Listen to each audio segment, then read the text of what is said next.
मोहल्ले का एक लड़का वसीम बचपन में एक आम सा बच्चा था।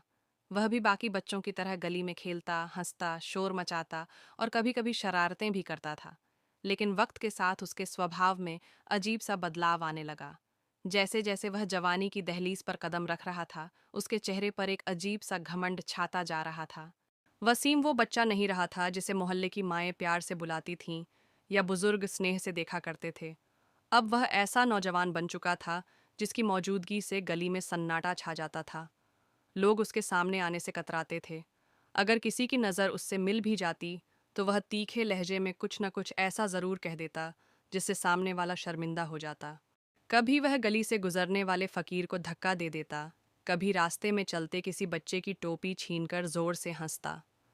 कई बार बुजुर्गों से उनकी लाठी छीनकर भाग जाता और उसकी आंखों में शरारत नहीं बल्कि एक शैतानी चमक दिखाई देती। लोग कुछ कहते तो नहीं थे, लेकिन दिल ही दिल में उसे कोसते जरूर थे।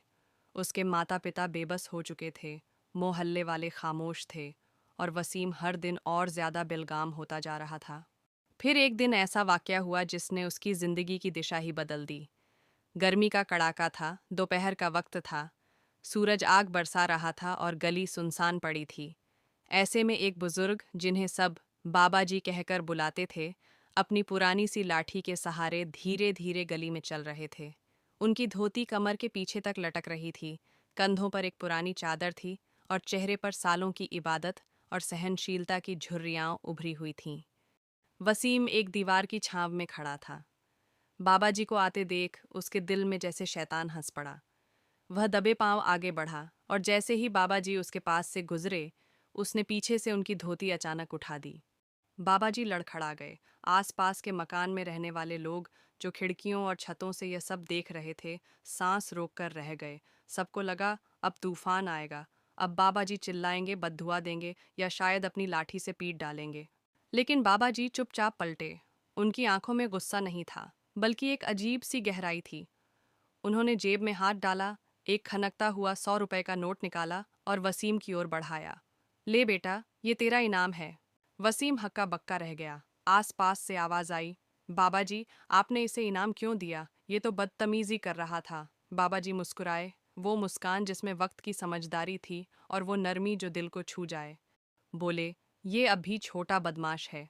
अगर इनाम के चक्कर में किसी दिन किसी बड़े बदमाश की धोती उठा बैठा, तो वो इसका ऐसा हाल करेगा कि इसे उम्र भर याद रहेगा कि धोती उठाना कितना महंगा पड़ सकता है। लोगों को ये बात पहले तो मजाक लगी, लेकिन जैसे जैसे वे बाबा जी की नज़रों में झांकते गए, उन्हें समझ आने लगा कि वे अपनी बातों में एक गहरा सबक छोड़ गए हैं। वसीम के हाथ में वो 100 रुपए ऐसे जलने लगे जैसे वो कोई नोट नहीं, बल्कि शर्म का एक तमाचा हो। पूरी गली की नज़रों में वह नंगा हो चुका था, सिर्फ अपनी शरारतों से नहीं, बल्कि अपने अंदर की खालीपन से भी। पहली बार उसे एहसास हुआ कि अब तक वह सब पर हंसता रहा, लेकिन आज सब उस पर हंस रहे थे। उसी दिन से उसकी आंखों में एक खामोशी उतर आई। अब वह गली में धीरे धीरे चलता, किसी को परेशान नहीं करता। कई दिन बीत गए, वह बाबा जी के घर के बाहर चुपचाप बैठा रहता, शायद माफ़ी की उम्मीद में, शायद खुद को समझने के लिए। और कुछ महीनों बाद वही वसीम जो गली का बदमाश कहलाता था, बाबा जी का शिष्य बन चुका था। अब वह बच्चों को तहज़ीब सिखाता, बड़ों का आदर करता और खुद भी सादा जीवन जीने लगा था। 100 रुपए का वह नोट उसने एक फ्रेम में लगाकर अपने कमरे की दीवार पर टांग रखा था, जहां वह रोज उसे देखता और खुद को याद दिलाता, कभी किसी की धोती मत उठाना, क्योंकि कुछ सबक इनाम से सिखाए जाते हैं और कुछ मार से। लेकिन समझदार वही होता है जो इनाम में ही सबक ले ले।